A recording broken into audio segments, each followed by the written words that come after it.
नमस्कार दोस्तों, स्वागत है आप सभी का आपके अपने यूट्यूब चैनल आचार्य शिक्षा केंद्र में। शिक्षा से सफलता तक। आज का हमारा विषय है वीर रस। हम पढ़ रहे हैं अभी नवरस श्रृंखला। तो आइए जानते हैं वीर रस का परिचय। वीर रस वह रस है जिसमें उत्साह, साहस, पराक्रम, धैर्य और कर्तव्य पालन की भावना प्रकट होती है। दूसरे शब्दों में कहें तो जिस काव्यांश को पढ़कर, जब कभी किसी काव्यांश को पढ़कर आपके मन में वीरता की भावना उत्पन्न होती है, आपके मन में उत्साह उत्पन्न होता है, वहाँ पर वीर रस होता है। वीर रस का स्थायी भाव उत्साह होता है। तो यदि किसी काव्य, किसी लेख, किसी काव्यांश को पढ़कर आपके मन में उत्साह जन्म ले रहा है तो समझ लीजिए वहाँ पे वीर रस है। इसका वर्ण गौर, स्वर्णिम अर्थात सुनहरा, गोरा कह सकते हैं। अधिष्ठाता देवता इंद्र हैं। वीर रस की कुछ प्रमुख विशेषताएं इस प्रकार हैं। इसमें साहस और पराक्रम की भावना उत्पन्न होती है।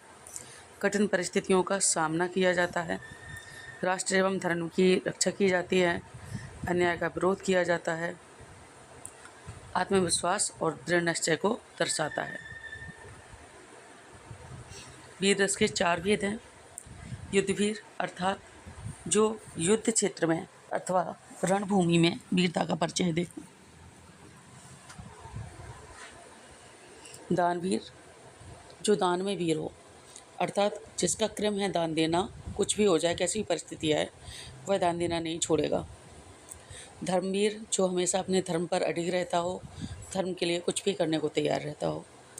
दयावीर जिसके आगे परिस्थिति कितनी ही विपरीत हो, किंतु जो अपना दया ना छोड़े, अपनी करुणा को ना छोड़े, उसे दयावीर कहेंगे। अब हम पढ़ेंगे एक एक करके चारों तरह के वीरों की विशेषताएं। युद्धवीर परिभाषा: जब शत्रु से युद्ध करते समय साहस, पराक्रम और वीरता का प्रदर्शन हो, वहाँ युद्धवीर होता है। अर्थात ऐसे वीर जो रण क्षेत्र में शत्रु के समक्ष किसी भी स्थिति में डावाडोल नहीं होते थे। उदाहरण: खूब लड़ी मर्दानी वह तो झांसी वाली रानी थी। इसी तरीके से और भी उदाहरण हैं। रणवीर चौकड़ी भर भर कर चेतक बन गया निराला था, राणा प्रताप के घोड़े से पड़ गया हवा का पाला था। इसमें जो पंक्ति मैंने अभी बोली उसमें चेतक अर्थात एक घोड़ा था। महाराणा प्रताप, आपने नाम सुना होगा, भारत के वीर सपूत में से एक थे महाराणा प्रताप। उनके घोड़े का नाम था चेतक। तो एक घोड़े की भी वीरता का वर्णन किया गया है।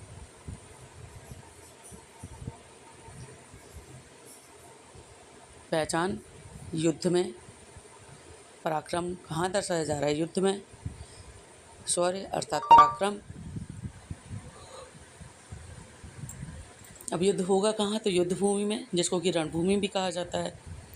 और विजय की भावना: परिस्थिति कितनी ही गंभीर हो, हार मानना नहीं है। वीर जो होते हैं वो हार नहीं मानते, वो बस 2 ही सूरतों में युद्ध में कदम रखते हैं, या तो विजय प्राप्त करेंगे या तो वीरगति। वीरगति अर्थात शहादत, मृत्यु को प्राप्त करेंगे। दानवीर अर्थात दान करने वाला वीर।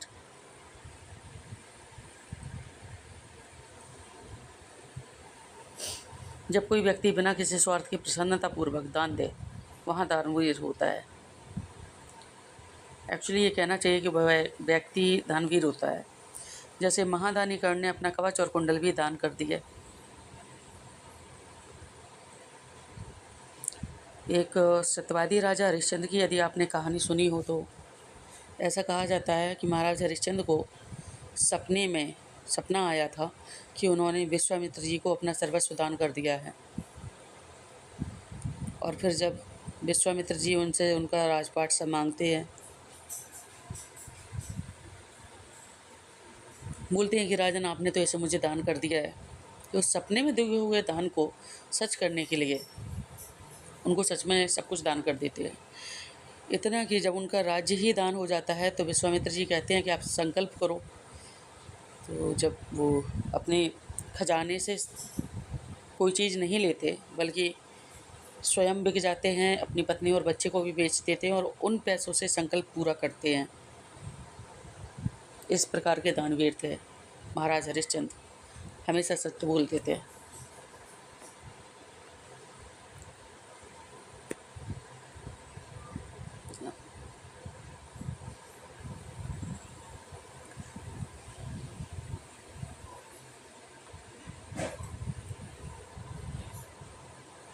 धर्मवीर अर्थात धर्म के लिए वीरता का पालन करने वाले। जब धर्म, सत्य, न्याय या कर्तव्य की रक्षा के लिए साहस दिखाया जाए तो धर्मवीर होता है। जैसे श्री राम ने धर्म की रक्षा के लिए रावण का वध किया। एक और उदाहरण भी मैं आपको देना चाहूँगी। भगवान श्री कृष्ण ने गीता में लिखा है, यदा यदा ही धर्मस्य ग्लानिर्भवति भारत अभ्युत्थानं धर्मस्य तदात्मानं सृजाम्यहम्। भगवान श्री कृष्ण भी धर्मवीर में ही आएंगे। उन्होंने प्रण लिया था कि वो महाभारत के युद्ध में शस्त्र नहीं उठाएंगे, तो अपने धर्म का पालन करते हुए उन्होंने शस्त्र नहीं उठाया, सिर्फ एक सारथी बने।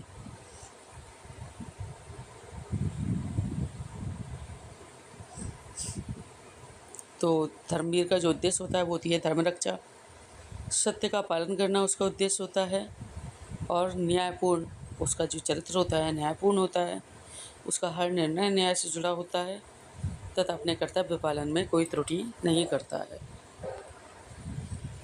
चौथा होता है हमारा दयावीर।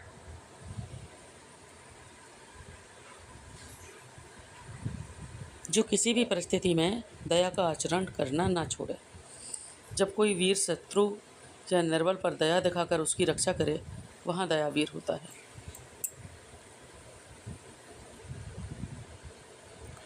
युद्ध में पराजित शत्रु को जीवन दान देना दयावीरता का उदाहरण है। जैसे यदि कोई योद्धा हैं, युद्ध में लड़ रहे हैं और उनका शत्रु उनके समक्ष आकर बोल दे कि भाई मैं आपसे हार स्वीकार करता हूँ, बस मुझे जीवित जाने दो, तो वो उसको ना बंदी बनाते हैं और ना ही उसको मारते हैं, बस दया दिखा करके उनको जिंदा जाने देते हैं। हाँ, राज्य पे अधिकार जमा लेते थे, राज्य उनका छिन जाता था, बाकी उनको जीवित छोड़ देते थे।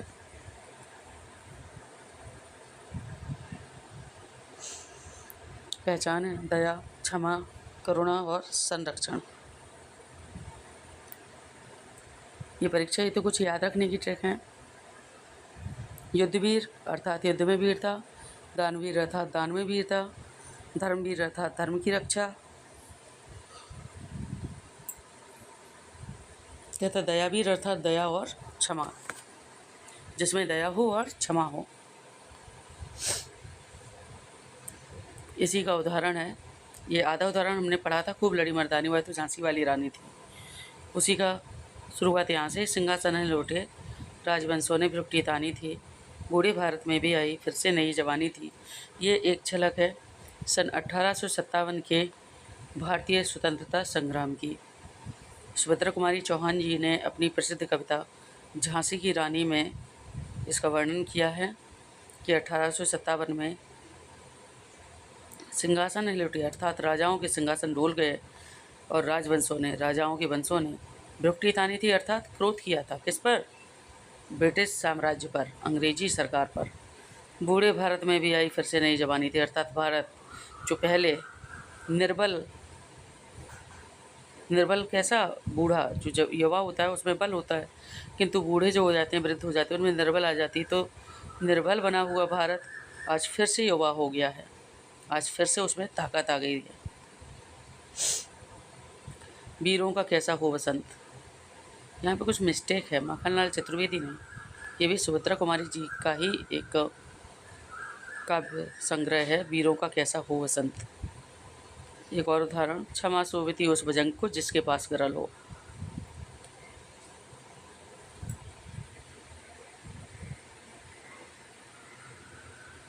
दिनकर जी की कविता से लिया गया ये काव्यखंड, अर्थात जिस सांप के पास बहुत जहर हो उसे भी क्षमा शोभा देती है।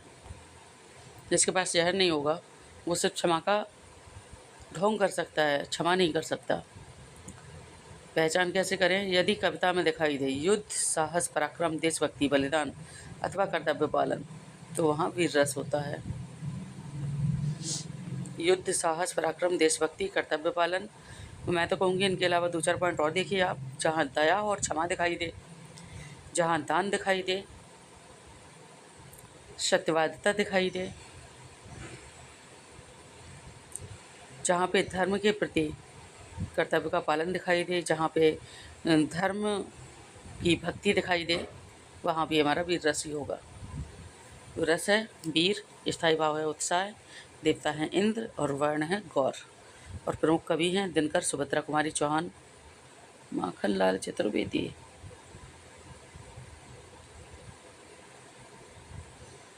इसी के साथ में आपके लिए 20 प्रश्नों की श्रृंखला है। वीर रस का स्थायी भाव क्या है? अभी अभी जस्ट हमने पढ़ा है। वीर रस का स्थायी भाव है उत्साह। वीर रस के कितने भेद माने गए हैं? ये भी हमने अभी पढ़ा है। वीर रस के 4 भेद माने गए हैं। कौन कौन से भेद माने गए हैं? वे भेद हैं युद्धवीर, दानवीर, धर्मवीर तथा दयावीर। निम्नलिखित में वीर रस का भेद कौन सा है? तो देखिए, हास्यवीर नहीं होता, हास्य के लिए वीरता की ज़रूरत नहीं होती, श्रृंगार के लिए भी वीरता की ज़रूरत नहीं है और अद्भुत के लिए भी वीरता की ज़रूरत नहीं है। तो हमारा जो सही उत्तर है वो है युद्धवीर। रणभूमि में शत्रु से युद्ध करना किस भेद का उदाहरण है? अभी हमने पढ़ा था युद्धवीर, तो युद्धवीर का ही उदाहरण है रणभूमि में शत्रु से युद्ध करना। महादानी कर्ण किस भेद का प्रमुख उदाहरण है? तो इसका अर्थ होगा दानवीर। कर्ण महादानी थे अर्थात दानवीर थे। बिना किसी स्वार्थ के दान देना किस भेद में आता है? ये भी दानवीर में आएगा आपका। धर्म और सत्य की रक्षा करना किस भेद का लक्षण है? तो भैया जो धर्म की बात करेगा वो धर्मवीर हो जाएगा, है ना, सीधा सा है। जो धर्म की बात करेगा वो धर्मवीर हो जाएगा। श्री राम द्वारा धर्म की रक्षा करना किस भेद का उदाहरण है? यहाँ भी धर्म की बात आई है। जहाँ धर्म की बात करेगा वो धर्मवीर हो जाएगा। पराजित शत्रु को क्षमा करना किस भेद का उदाहरण है? तो यहाँ पे अगर क्षमा वाली बात आएगी तो फिर दयावीर हो जाएगा। पराजित शत्रु को क्षमा करना एक दयावीर का उदाहरण है। एक दयावीर ऐसा कर सकता है। दया और करुणा किस भेद की पहचान है? इसका उत्तर भी दयावीर है। वीर रस के अधिष्ठाता देवता कौन से हैं? तो जो अधिष्ठाता देवता है वो हमारे ना विष्णु है, ना शिव है, ना ब्रह्मा है, वो है हमारे इंद्र। वीर रस का वर्ण क्या है? तो श्वेत वर्ण आपका हास्य का होता है, लाल वर्ण आपका रौद्र का होता है, काला तो हमने अब तक पढ़ा नहीं है, किंतु गौर स्वर्णिम या स्वर्णिम गौर वर्ण होता है, वो वीर रस का उदाहरण है। खूब लड़ी मर्दानी किस भेद का श्रेष्ठ उदाहरण है? तो खूब लड़ी मर्दानी, अब जब लड़ी है तो भैया कहाँ लड़ी होगी? तो लड़ी होगी युद्ध के मैदान में। और यदि कोई वीर युद्ध के मैदान में लड़ेगा तो वो युद्धवीर कहलाएगा। वीर रस का मूल भाव क्या है? उत्साह और पराक्रम वीर रस का मूल भाव है। निम्न में से कौन वीर रस का भेद नहीं है? इनमें बताना है कौन सा वीर रस का भेद नहीं है। देखिए, युद्धवीर है क्या? तो भैया जो युद्ध में वीर होगा वो युद्धवीर हो जाएगा। दानवीर है क्या? बिल्कुल है। जो दान देने में वीरता का परिचय दिखाए वो दानवीर है। धर्मवीर है क्या? तो जो धर्म के लिए वीरता का परिचय दे वो धर्मवीर है। बचा आपका श्रृंगारवीर। पढ़ा है कभी श्रृंगारवीर? मैंने तो नहीं पढ़ा श्रृंगारवीर। धर्मवीर का मुख्य उद्देश्य क्या होता है? देखिए, इसमें मैं आपको चारों उद्देश्य समझाना चाहूँगी। युद्धवीर का उद्देश्य होता है युद्ध में शत्रु पर विजय प्राप्त करना अथवा वीरगति को प्राप्त होना। धर्मवीर का उद्देश्य होता है धर्म और न्याय की रक्षा करना, धर्म पर बलिदान होना अथवा धर्म के लिए शस्त्र उठाना। दानवीर का अर्थ होता है जो दान में देने में वीरता दिखाए, परिस्थिति कैसी भी हो बिना दान दिए नहीं रहता। तथा दयावीर का उद्देश्य होता है दया करना, करुणा करना अथवा क्षमा दान देना। तो धर्म और न्याय की रक्षा करना धर्मवीर का उदाहरण है। दानवीर की प्रमुख विशेषता क्या है? दानवीर की विशेषता युद्ध करना नहीं होगा, ये युद्धवीर का हो जाएगा। दया दिखाना दयावीर का हो जाएगा। निस्वार्थ दान देना यही दानवीर की विशेषता है। निस्वार्थ भाव से दान देंगे बिना ये सोचे कि मुझे कुछ मिल जाएगा। भय उत्पन्न करना भयानक रस में आएगा, इसमें नहीं आएगा। दयावीर की प्रमुख विशेषता है दया और क्षमा। पराक्रम तो आपका युद्धवीर का हो गया, क्रोध तो आपका इसमें आएगा ही नहीं, आश्चर्य भी नहीं आएगा। दया और क्षमा दयावीर की विशेषताएं हैं। वीर रस में किस भावना का संचार होता है? तो निराशा तो बिल्कुल नहीं होती, शोक नहीं होता, भय भी नहीं होता। अरे भय ही खा जाए फिर वो वीर कहाँ? जो भय ही खा जाए वो वीर कहाँ? और जो वीर होते हैं वो भय नहीं खाते। वीर किसी से डरते नहीं है, तभी तो वो वीर होते हैं। वीर रस में भावना रहती है उत्साह और साहस की। वीर रस का सबसे उपयुक्त उदाहरण कौन सा है? युद्ध में देश की रक्षा करना। मैं बिल्कुल कहूँगी इस बात को। हमारे जैसे फौजी भाई होते हैं, सीमाओं की रक्षा के लिए कैसे तत्पर रहते हैं, चाहे कितनी ही गर्मी हो जाए, चाहे कितनी ही सर्दी हो जाए, तत्पर रहते हैं अपने काम में।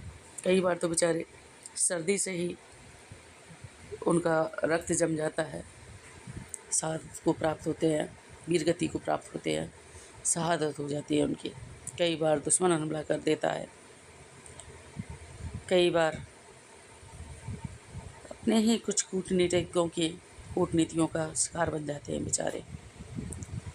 ये सभी युद्ध में देश की रक्षा करने को ही इंगित करेंगे।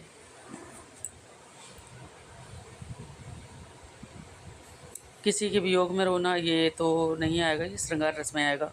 सुंदर दृश्य देखकर मन प्रसन्न होना, सुंदर दृश्य देखकर प्रसन्न होना, ये हमारा हास्य रस में आ जाएगा। हास्यपूर्ण बात करना तो ये हास्य रस में होगा। सुंदर दृश्य देखकर प्रसन्न होना विस्मय में आ जाएगा, हमारा अद्भुत रस में आ जाएगा। किंतु वीर रस का उदाहरण तो केवल एक ही है, वो है युद्ध में देश की रक्षा करना। युद्ध में या बिना युद्ध के हर समय देश की रक्षा में तत्पर रहना ही वीर रस का उदाहरण है। वीर है हमारे वो फौजी भाई जो अपना घर अपना परिवार छोड़कर देश की रक्षा में हमेशा तत्पर रहते हैं। और सिर्फ वही वीर नहीं है, उनके पूरे परिवार वीर है, जो हिम्मत दिखा पाते अपने बेटों को